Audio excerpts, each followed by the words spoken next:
Bonjour. Cette semaine, on y croit pour le voir. C'est à l'inverse de ce qu'on vous dit d'habitude, j'imagine. Ou en tout cas, c'est à l'inverse de ce qui est écrit dans la Bible, quoique. Dans la Bible, saint Thomas a demandé à voir les plaies de Jésus pour croire qu'il était vraiment revenu ressuscité.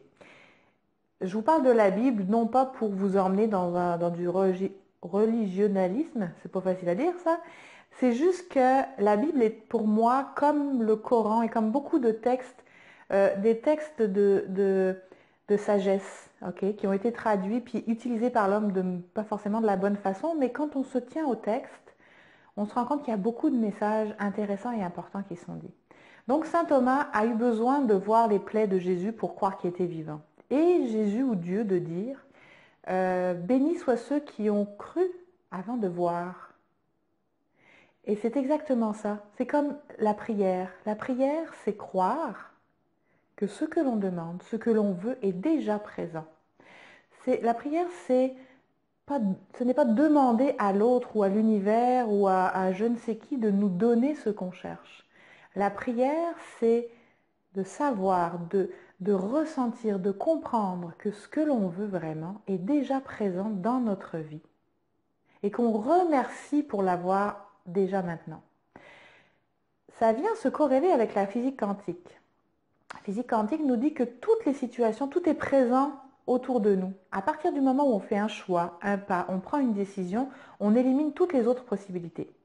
Mais c'est exactement la même chose. Et quand on sait que notre cerveau, notre inconscient ne fait pas la différence entre ce qui est pensé, imaginé et ce qui est vrai, on est peut-être mieux d'avoir des bonnes pensées et puis d'aller vraiment croire avant de voir, d'aller vraiment intégrer à l'intérieur de soi cette image, ça peut être un film, ça peut être, peu importe, mais votre vision, ce que vous voulez vraiment, qui vous voulez être. C'est pas juste de dire, ah ben oui, ça va m'arriver un jour, puis merci mon Dieu, merci l'univers, fait que ça arrive. Ça marche pas. Si vous y croyez profondément à l'intérieur de vous, si vous acceptez l'idée que c'est déjà présent et que vos pas vont vous amener dans cet espace-là, parce que le temps est une donnée humaine, j'allais dire. Le temps n'existe pas. En physique quantique, le temps, je ne pourrais pas vous l'expliquer, je ne suis pas physicienne, mais le temps n'existe pas en tant que tel. Le présent, le passé, tout est là en même temps, dans un univers cosmique. Et nous, êtres humains, faisons cet allongement du temps parce qu'on est et on meurt, donc on a eu besoin, en tout cas, on interprète le temps de façon linéaire.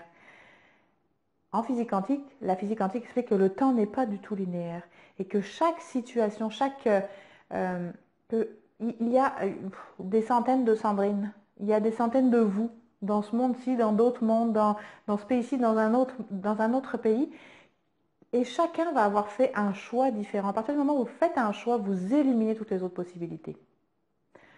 Donc, si vous vous mettez à croire profondément que ce que vous voulez vraiment, la business, le grand rêve, votre maison, votre voyage, peu importe ce que c'est, il s'agit d'y croire, pas juste avec sa tête, mais d'y croire profondément, de sentir et de savoir que oui, ça arrive, oui, c'est déjà là, et que le temps, qui n'est pas une réalité constante, ralentit peut-être les choses, ou peut-être pas. Peut-être que juste de l'intégrer à l'intérieur de vous, ça va se manifester très vite. Laissez prendre place à cette expérience de croire ce que vous voulez, de croire déjà arrivé et de remercier comme si ça l'était déjà arrivé. Croire pour le voir, c'est une des clés de la réussite, je pense. Alors, essayez, testez, pratiquez-vous jusqu'à ce que vous le ressentiez au fond de vous. Commencez par des petites choses.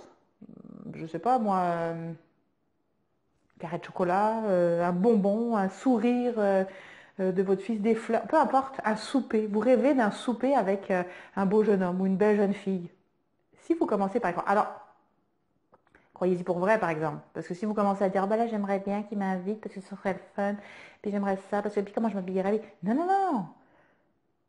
Faites-le comme si vous y étiez. Vous savez déjà ce que vous allez porter. Ou peut-être vous juste imaginez l'appel, le coup de fil, le message qu'on vous envoie pour vous dire Hey, viens souper avec moi ce soir, ça va être génial, ou demain soir. Essayez, vous allez voir, ça peut être drôle, commencez par des petites choses, pas trop d'importance. Puis ça, c'est une autre partie de l'exercice, de l'expérience, euh, qui est aussi de ne pas mettre trop d'importance sur quelque chose, parce que sinon on focus sur les difficultés plutôt que sur la réussite. Donc juste pour le fun, pour vous pratiquer, commencez par des petites choses, puis vous allez voir que comme ça marche, vous allez y croire avant de le voir, et là vous allez atteindre les gros objectifs. Amusez-vous. Bye bye, bonne semaine.